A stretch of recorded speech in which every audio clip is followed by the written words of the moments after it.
Assalamualaikum warahmatullahi wabarakatuh.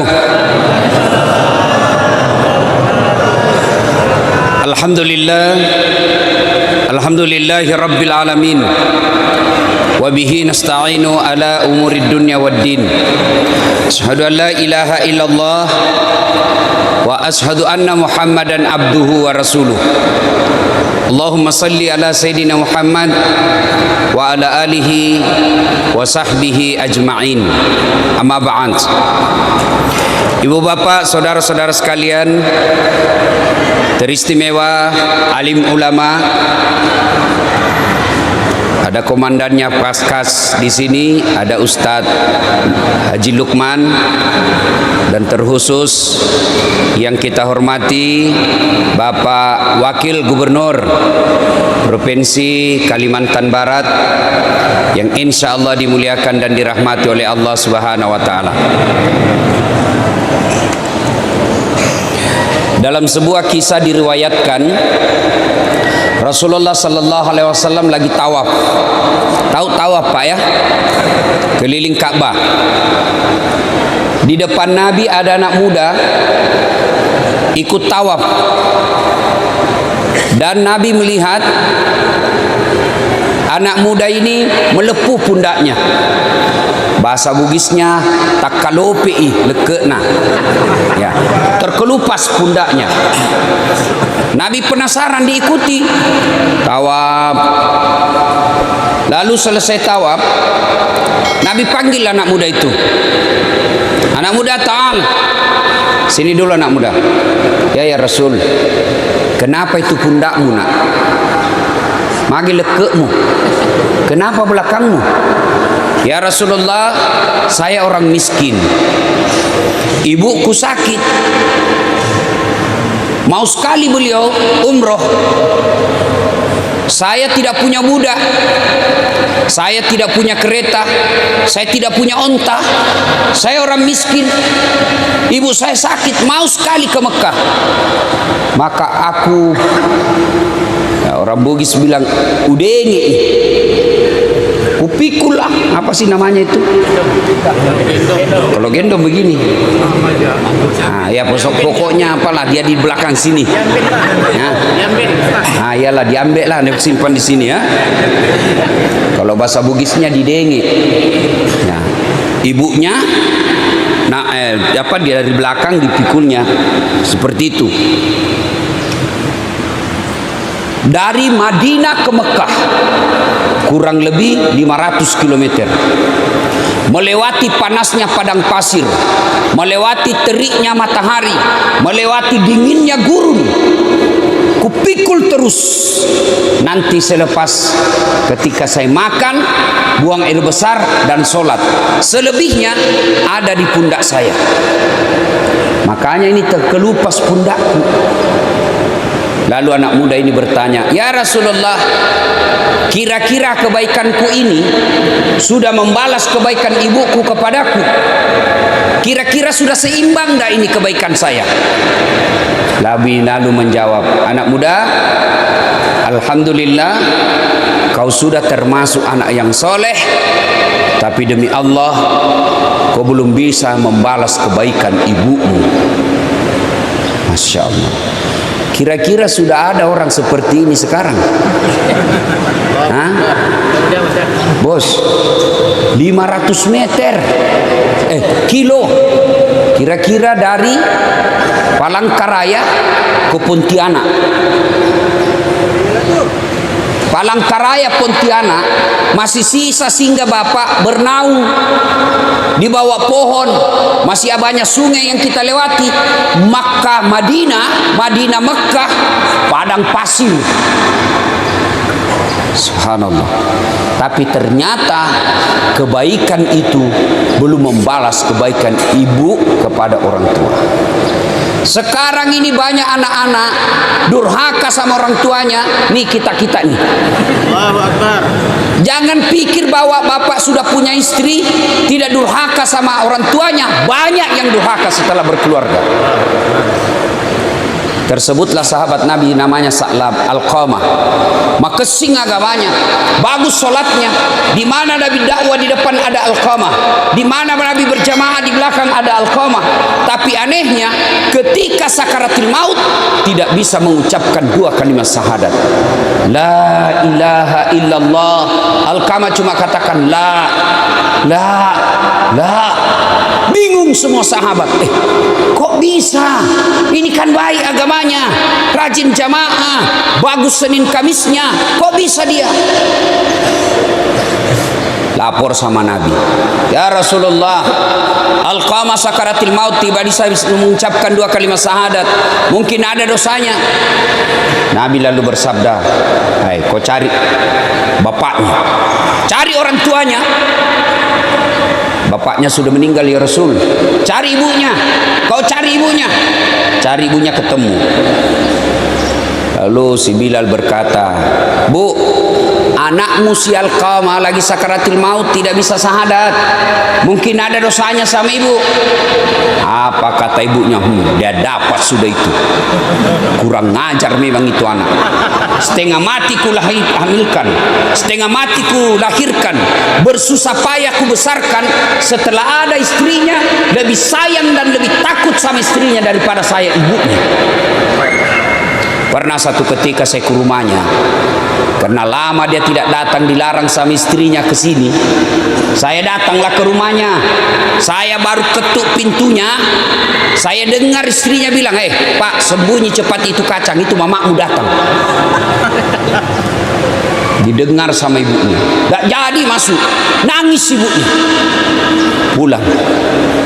Setelah mendengar ini Nabi berkata, masih macilaka itu Alqamah, siksa itu anak, tidak bakal selamat. Panggil ibunya. Panggil ibunya. Kata Nabi, Bu, maafkan anakmu.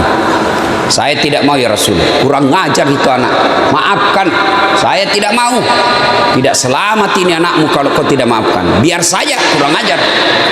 Jalan satu-satunya kalau begitu, lebih baik saya bakar api di dunia daripada apinya neraka yang bakar. Bapak tahu namanya api? Api itu 4 tingkatan. Pertama, api warna merah. Bapak pernah lihat orang merokok? Pernah? Bukan pernah bapak yang merokok. Coba isap. Nah, itu yang merah. Yang merokok saya doakan berhenti kau merokok. Kamu caci-caci 9 naga, kamu caci-caci itu, tapi kau beli rokoknya. Kalau kau mau kasih bangkrut mereka, berhenti kau merokok. Nah, itu merokok kayak orang beleng-beleng. Tahu beleng-beleng? Dongo. Tahu dongo? Beleng-beleng. Nah, itu lempar rokok. Itu aja dikerja kayak orang bego. Coba itu orang di bandara yang merokok. Lain itu tampaknya dikasih masuk bele-bele. Kayak kotak-kotak sendirilah dia di dalam. Itu aja dikerja 5 menit. Sekali-kali isap kunyah.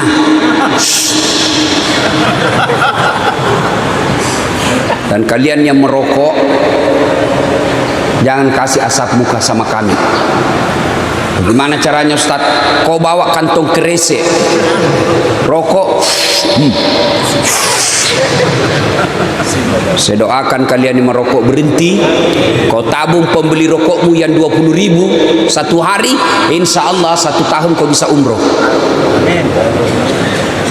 Itu warna merah. Dibakar 1000 tahun, berubah menjadi biru. Itu kompornya ibu-ibu kalau memasak. Itu jenis kedua tingkatannya. Bakar lagi 1000 tahun menjadi putih. Itu apinya ditambang-tambang tembaga yang kasih memisahkan baja. Kayaknya ndak ada api memisahkan, terpisah. Bakar lagi 1000 tahun menjadi hitam. Ini warna api neraka. Kata Nabi, lebih baik saya bakar api di dunia daripada apinya neraka yang bakar. Kata ibunya, silakan bakar saja. Nabi perintah, kumpulkan kayu, nyalakan, nyala besar. Nabi katakan, angkat, angkat. Pas mau dilempar masuk ke bara api, ibunya berteriak, tahan, tahan, tahan, jangan kau bakar anakku. Memang dia kurang ajar, durhaka, tapi kedurhakaannya tidak ada artinya ketimbang penderitaan saya melahirkan dia. Saksikan ya Muhammad, saya ampuni seluruh dosa-dosanya anakku. Ayat kasih mutuni, wak dampang mana nih dosanya? Jangan bakar, saya maafkan semua dosa-dosanya. Ternyata Nabi tanya, betul ibu maafkan? Betul ya Rasul. Letakkan dia. Setelah itu dengan bersusah payah mengucapkan La ilaha illallah Muhammadur Rasulullah, menghembuskan nafas. Alqamah, sahabat Nabi, hidup sesama dengan Nabi, didoakan oleh Nabi, tidak bisa selamat karena sakaratil maut, karena waktu dia hidup durhaka sama ibunya. Ini bapak-bapak, kadangkala saya heran sama guru, sama ulama, kau cium tangannya, sama ibumu tidak. Sama gubernur, sama mamamu tidak, dongo. Sama wali kota tidak.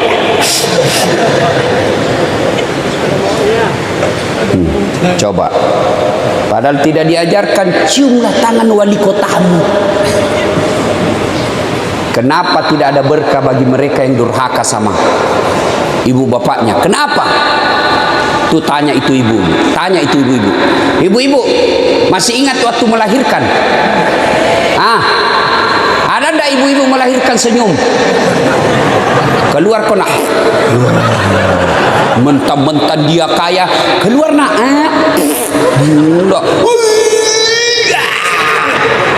Dia kerahkan semua tenaganya. Tidak sedikit ibu-ibu wafat melahirkan anaknya. Saya baru-baru baca kisah kemarin, berpuluh-puluh tahun setelah menikah tidak punya anak. Segala macam cara dilakukan, alhamdulillah hamil. Setelah hamil, konsultasi ke dokter. Setelah itu rahimnya alhamdulillah selamat. Ketika usianya 7 bulan mau melahirkan, dokter berkata, Bu, tidak bisa kau melahirkan normal. Kalau melahirkan normal, kau tetap ngotot memelihara ini anakmu, kamu yang mati, jiwamu yang mati. Pilihanmu dua. Satu, anakmu dibuang, kamu hidup. Dua, anakmu diselamatkan, kau yang mati. Suaminya sarankan sama dokter, tidak usah, biar istriku yang lanjut hidupnya. Tapi istrinya ngotot, biarkan saya melahirkan anakku. Begitu melahirkan, benar melahirkan, istrinya yang wafat. Sebelum meninggal ibunya, dia minta supaya dicium anaknya. Coba pengorbanannya ibu. Lihat sendiri tuh ibu-ibu hamil. Ibu-ibu masih ingat waktu hamil? Nah, ada ndak ibu-ibu hamil enak tidurnya? Masih ingat waktu ibu hamil? 9 bulan pernah ibu tengkurap. Usia hamilnya 5 bulan, mopak kok. 9 bulan itu ibu tidak tengkurap. 9 bulan. Bapak 1 minggu saja tidak tengkurap, pusing. Itulah ibu-ibu. Sudah lagi itu melahirkan, menyusui. Masih ingat waktu menyusui ibu? Nah, waktunya tumbuh giginya.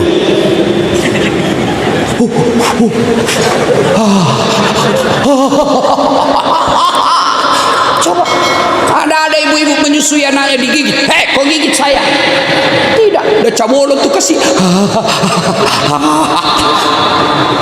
Siang anaknya, malam bapaknya. Itu. Makanya wajar ada orang habis waktunya untuk sekolah, S1 selesai, lanjut lagi S2, setengah mati cari kerja, tidak dapat kerja. Kenapa? Durhaka sama orang tuanya. Ustaz, bapakku selingkuh. Ustaz, bapakku tukang judi. Ustaz, bapakku tidak sholat. Apa saya wajib taat kepada bapak saya? Kau belajar dari kisahnya Ibrahim alaihissalam. Ibrahim alaihissalam, bapaknya namanya Azor, produsen nyembah berhala. Dia yang bikin patung itu, bapaknya Ibrahim. Ibrahim mau ribut sama bapaknya, ditahan sama Allah. Sadar kau Ibrahim, bapakmu itu bapakmu, tapi dia nyembah berhala. Ya Allah, bagaimanapun dia orang tuamu. Jangan kau ribut sama orang tuamu. Kau yang keluar dari desamu, keluar kau dari desamu, jangan kau lawan bapakmu. Itu Ibrahim. Sekarang kita coba lihat anak-anak kita, lihat sekarang di rumah, Pak. Lihat itu anak-anakmu di rumah. Hilang itu yang namanya sopan santun. Zaman saya kecil, jangankan bicara kasar sama orang tua, menatap wajah orang tua sudah kita dianggap kurang ajar. Itu ada orang tua, ada tamu, ruang tamu. Lagi nongkrong, cerita-cerima bapak dengan tamunya. Lewat kita motong ruang tamu, dia kasih bola matanya bapak. Lari sudah kita, Pak. Dapat lagi kita ini Pak Kabibi cubit. Sekarang anak-anak dikasih bola matanya bapaknya. Apa dia bilang? Kenapa matamu, Pak? Itu anak-anak sekarang. Dinasehatin apa dia bilang? Itu kan dulu. Kalau cowoknya yang nasihati, terserah abang aja deh, saya ikut aja deh bang. Mau tidur salam sayang selalu dari kekasihmu. Dongok. Itu anak-anak kita sekarang. Coba, bingung saya lihat anak-anak sekarang, Pak. Sopan betul sama ceweknya, santun sama pacarnya. Padahal baru 2 bulan kenal, sopannya. Padahal itu cowok baik karena kau perkosa. Sekali bapaknya nasihat tidak mau mendengar, ibunya yang beritahu tidak mau mendengar. Dengar ini adik-adik sekalian. Ini yang masih anak-anak BG nih, yang masih jomblo fisabilillah. Biar kalian remaja masjid, puasa kalian Senin Kamis, tahajud tiap malam, menjadi ketua baik kesubuhan. Tapi kurang ajar sama ibumu. Kata Nabi, jangankan masuk surga, baunya surga diharamkan bagimu. Kalian yang masih hidup orang tuamu, baiklah sama ibu bapakmu. Betapa banyak orang ingin membahagiakan orang tuanya. Saya, Pak, andai boleh saja ditukar. Itu bapak saya lihat bagaimana dihina sesepupu, bagaimana dihina satu kampung, kadangkala dilecehkan. Bapak saya itu petani penggarap, Pak. Petani penggarap, sawahnya orang dikerja. Kalau naik 10 karung, bapakku dapat 1 karung, 9 karung untuk punya sawah. Kadang saya jalan kaki karena bermalam di sawah. Kadang saya lihat itu bapak saya, nanti lepas saya dari tikungan, baru dia tinggalkan. Karena beliau tinggal di rumah sawah. Sawah bapak saya itu 11 kilo dari rumah. Tinggal di rumah sawah. Jadi kayak kau pulang sekolah waktu SMP, saya pulang sekolah langsung ke sawah, bantu orang tua. Nanti selesai sholat maghrib, baru saya pulang. Begitu cintanya namanya orang tua kepada anaknya, dia tunggu itu anaknya hilang dari pandangan, baru masuk rumah-rumah sawah. Kadangkala kita mau makan itu orang tua, mau disuap, dia sudah mau masuk di mulutnya, tapi dilihat anaknya, apa dia bilang? Kamu aja yang makan, nak, bapak kenyang. Sayang, 1000 sayang, bapak saya tidak sempat melihat saya seperti sekarang. Maka kalian yang punya orang tua, bodoh kalian kalau tidak memanfaatkan itu. Bodoh kalian kalau tidak memuliakan orang tuamu sekarang. Itu pintu masuknya surga. Itu pintu masuknya surga dengan segampang-gampangnya. Biarkan orang menghinamu, biarkan kau kontrak-kontrak rumah, biarkan pekerjaanmu seadanya, tapi kau muliakan orang tuamu. Itu yang membuat kamu gampang masuk surga. Biar tinggi pangkatmu, duitmu banyak, tabunganmu bermiliar-miliar, tapi kau lalaikan orang tuamu, demi Allah kau tidak akan masuk surga. Kenapa kalian yang masih punya orang tua tidak memanfaatkan itu? Ladang surga itu orang tuamu. Apalagi kalian yang sakit ibu bapakmu, itu Allah sayang kalian. Dia sayang kau Tuhan, nah kasih kau pintu gampang masuk surga. Lalu kenapa ketika orang tuamu sakit kau mengeluh? Tidak semua orang, tidak semua anak dikasih cobaan melawat orang tuanya. Kalian kembali kalau masih hidup orang tuamu, muliakan orang tuamu meskipun dia tidak sholat. Imma yablughanna indakal kibra ahaduhuma aw kilahuma fala taqul lahumā uff wa la tanharhumā wa qul lahumā qawlan karīmā. Apabila kedua orang tuamu sudah dalam pemeliharaanmu, sudah tua dalam pemeliharaanmu, jangan kau berkata saja dilarang, ajak mubalai. Jangan kau bantah orang tuamu. Itu perintah Quran, bukan perintah ulama, perintah Quran. Jangan kau berkata kepadanya. Wala tanharhuma wa qul lahumā qawlan karīmā. Berkata-katalah dengan qawlan karīmā, kata-kata yang mulia. Ustaz, sakit ibuku sudah 2 tahun. Ladang amal bagi kalian.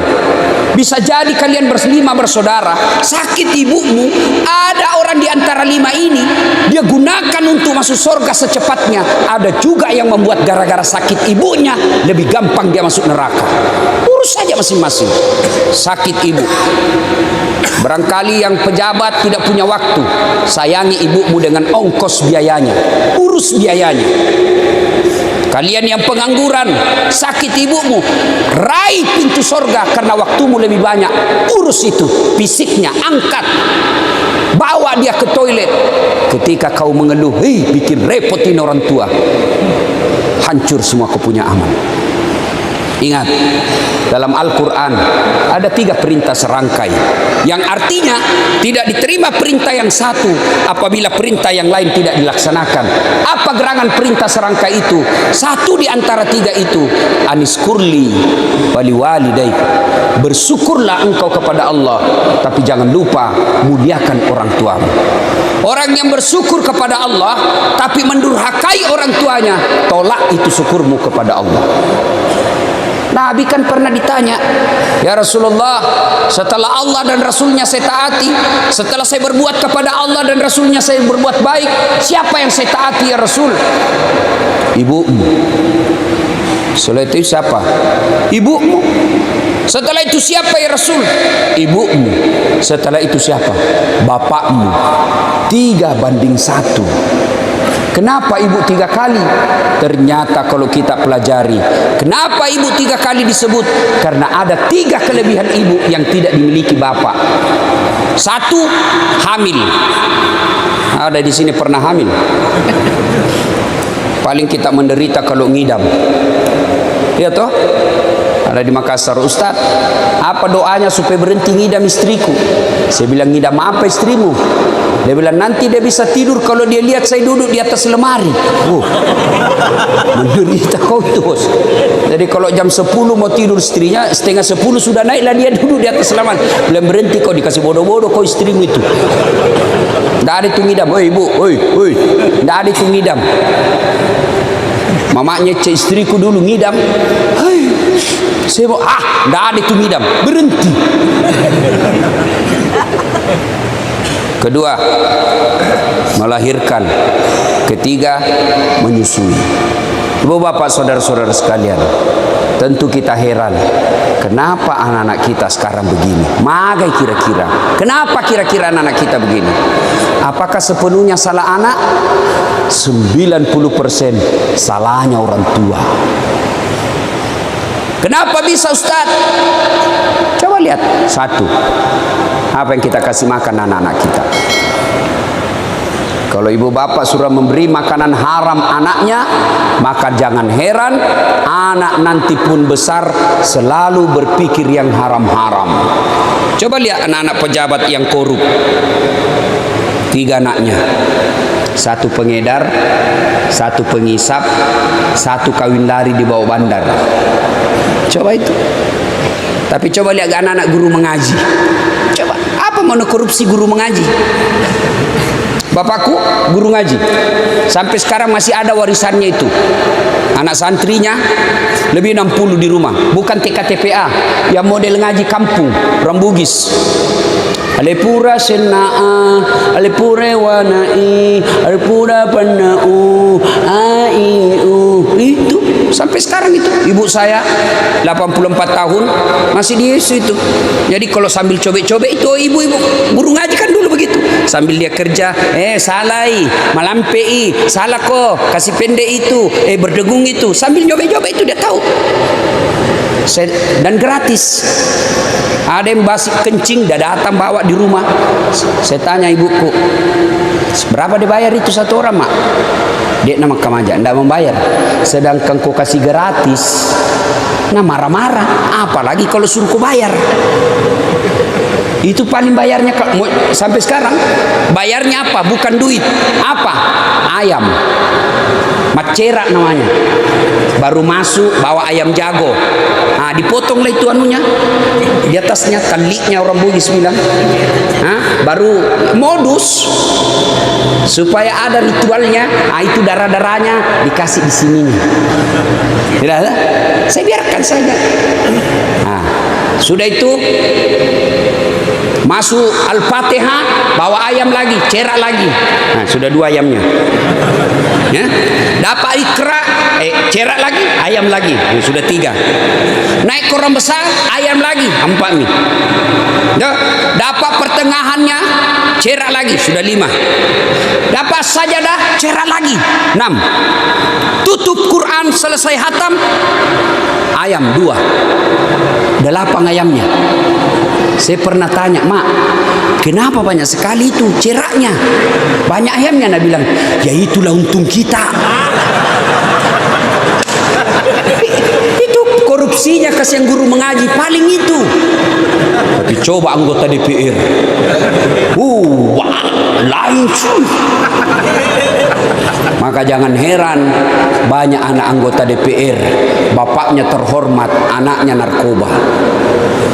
Banyak anak gubernur, wali kota, di kantor dia dihormati, di kantor dia dimuliakan, dicium tangannya, dibukakan pintu kamarnya, dibukakan pintu mobilnya, sampai di rumahnya mau dilempar sama anaknya yang masih SMP. Anak gadisnya SMA pulang tengah malam, lompat pagar, padahal bapaknya pejabat tinggi. Kenapa? Anaknya dikasih makan uang haram. Maka di situ fungsinya ibu-ibu. Datang suamimu bawa duit, tanya dulu, halal tidak ini? Halal tidak? Pak, biasanya cuma 3 juta ini gajimu. Kenapa hari ini 3,5 juta? Dari mana ini 500? Halal tidak? Kalau halal kasih masuk. Kalau haram tidak mau. Kalau kau mau mencuri, kau aja yang makan. Itu baru istri yang hebat. Bisa ibu? Oi. Bisa. 500.000 bisa. 15 juta bengkok mukamu. Ya? 2. Cara didik anak. Belajar di surah Luqman ayat 14 dan seterusnya. Ya bunayya la tusrik billah, jangan kau serikatkan Allah. Ajarkan akidah yang lebih awal kepada anak. Ibu-ibu dulu kan diajarkan akidah melalui lagu-lagu. Katakan Tuhan itu satu, itu akidah. topi saya bundar, bundar topi saya. Nah ganti tuh ibu-ibu dulu. Tuhan saya Allah, Allah Tuhan saya. Kalau bukan Allah, bukan Tuhan saya. Itu dulu lagunya ibu-ibu dulu begitu. Masuk Rajab, 27 Rajab Nabi Muhammad diisrakan dari Masjidil Haram ke Masjidil Aqsa. Itu lagu-lagu dulu. Kalau lagu-lagunya ibu-ibu sekarang, la la la la la la, panggil aku si Jablay, abang jarang pulang, aku jarang dibelai. Sudah, karena waktu yang terbatas. Pertanyaan, Ustadz, saya ini baru hijrah. Orang tua dulu saya permalukan. Tidak pernah itu. Orang tua saya teteskan air matanya. Tapi tidak sempat saya melihat saya sekarang hijrah. Sudah di alam kubur ibu bapak saya. Bagaimana cara saya berbuat baik? Satu, doakan orang tuamu. Apa doanya? Sederhana. Allahumma gfirli wali walidayya warhamhuma kama rabbayani shaghira. Itu. Saya tidak hafal itu Ustaz. Tidak usah kau bahasa Arab. Bahasa Indonesia saja. Tidak ada kewajiban berdoa pakai bahasa Arab. Daripada kau bahasa Arab salah ucap, salah sebut, tidak tahu artinya, bingung malaikat. Dia bilang malaikat, apa maksudnya ini apa? Dia mau doakan mamanya, dia doa minta hujan. Bingung kan malaikat. Tidak usah bahasa Arab. Ya Allah, ampuni dosa kedua orang tuaku, terima amal ibadahnya, lipat gandakan segala kebaikannya, lapangkan kuburnya, jadikanlah kuburnya menjadi taman-taman surga. Tuh. Daripada kau bahasa Arab tidak tahu. Boleh juga bapak berdoa begini, ya Allah, engkau sudah tahu apa yang ku mau, kabulkan. Selesai. Daripada banyak juga kesalahan kita yang ada pembaca-baca doa di kuburan. Banyak kan yang baca-baca doa di kuburan. Ternyata setelah saya dengar-dengar, banyak yang tidak tahu bahasa Arab. Datanglah ini ibu-ibu gaul, baju hitam, kacamata hitam, roknya hitam, kudungnya hitam, payungnya hitam, gaya. Bacakan doa mamaku. Nah, dibacalah doa itu penjaga-jaga kubur. Allahumma gfirli, amin, wali walidayya, amin, warhamhuma kama rabbayani shaghira, amin. Dalam hatiku, wah kasihannya ini ibu. Dia kira ibunya didoakan, padahal ibunya itu Pak Ustaz nama. Allahumma gfirli, ya Allah ampuni dosaku. Kata ibu di belakang, amin. Ku dosanya yang baca doa. Wali walidayya, kedua orang tuaku, amin. Dosanya baca doa. Sudah dikasih duit, dikasih pisang, suruh doakan mama kita, mamanya dia doakan. Doakan. Yang kedua, cara berbuat baik kepada orang tua, bersedekah atas nama orang tua. Tuh, ada itu. Ini makanya tadi yang edarkan celengan terlalu cepat kau edarkan. Baru saya mau bahas ini sudah selesai. Coba kalau saya bahas selesai sudah ini lewat. Nah itu coba kalau tadi ya, bisa dilihat mana yang pelit. Kalau celengan lewat itu kan bapak-bapak pura-pura ndak lihat. Lewat baru. Saya mau orang tuaku sejuk kuburnya Ustaz. Kirim pembeli AC di masjid. Saya mau orang tuaku terang kuburnya. Bayar lampunya masjid tiap bulan. Terang itu kuburnya orang tuamu. Saya mau orang tuaku spring bed. Kirim kau pembeli spring bed ke panti asuhan. Tuh ada untuk orang tuamu. Ada yang bilang tidak sampai Ustaz, ada yang bilang tidak sampai. Mau saya buktikan bahwa sedekah sampai ke orang meninggal. Mau saya buktikan? Mau? Ada yang mau saya buktikan? Angkat tangan. Saya buktikan. Itu ada mau. Matilah kau, saya kirim kau sedekah. Yang ketiga, mengunjungi karib kerabatnya. Mengunjungi karib kerabatnya. Ibu bapak saudara-saudara sekalian, banyak yang ingin kita sampaikan, tapi waktu yang sangat terbatas. Mohon maaf, saya harus segera ke bandara karena pesawat saya jam pukul 6 pagi mau ke Jambi. Kalau saya ketinggalan pesawat, berantakan acara orang. Demikian, mudah-mudahan ada manfaat. Mari jangan dulu bergerak, kita berdoa kepada Allah.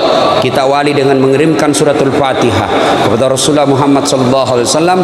Khasiat dan keutamannya kita ikhlaskan untuk orang tua kita masing-masing, baik yang sudah arwah maupun yang masih sehat, terutamanya lagi yang lagi berbaring sakit. Ila hadratin Nabi Mustafa Muhammad SAW. Ayo kita Fatihah untuk orang tua kita masing-masing. Al-Fatihah. Bismillahirrahmanirrahim. Iyyaka na'budu wa iyyaka nasta'in. Ihdinas siratal mustaqim, siratal ladzina an'amta 'alaihim. A'udzu billahi minasyaitonir rajim. Bismillahirrahmanirrahim. Allahumma shalli ala sayyidina Muhammad wa ala ali sayyidina. Allahumma ghfir lil mu'minina wal mu'minat wal muslimina wal muslimat al ahya'i minhum wal amwat innaka sami'un qaribun mujibud da'wat wa qadiyal hajat. Ya Allah, ya Rabbi, ya Karim, yang Maha Pengampun, ampuni kami sekiranya ada di antara kami anak yang pernah meneteskan air mata orang tuanya, anak yang pernah menghina orang tuanya, anak yang pernah mengecewakan orang tuanya. Ampuni kesalahan kami, ampuni kebodohan kami, dan yang lebih penting ya Allah, berikan kami umur yang panjang, berikan kami rezeki yang cukup agar kami bisa membahagiakan sisa hidup orang tua kami, agar kami bisa umroh dan haji bersama orang tua kami ya Allah. Kami ikhlas menghadap kepadamu setelah Engkau berikan kesempatan kepada kami untuk membalas segala kebaikan orang tua kami. Jangan Engkau panggil ruh kami, jangan Engkau hadapkan kami menghadapi sakaratul maut sebelum kami membahagiakan orang tua kami, sebelum kami sempat membahagiakan sisa hidup orang tua kami ya Allah. Ya Allah, ampuni kami sekiranya ada di antara kami anak yang pernah meneteskan air mata orang tuanya, anak yang pernah mempermalukan orang tuanya, anak yang pernah mengecewakan orang tuanya, dan orang tuanya tidak sempat lagi melihat anaknya ya Allah. Orang tuanya telah berada di alam kubur ya Allah, tidak sempat mohon maaf anaknya kepada orang tuanya ya Allah. Ampuni kesalahan kami, ampuni kebodohan kami, ampuni kehilapan kami.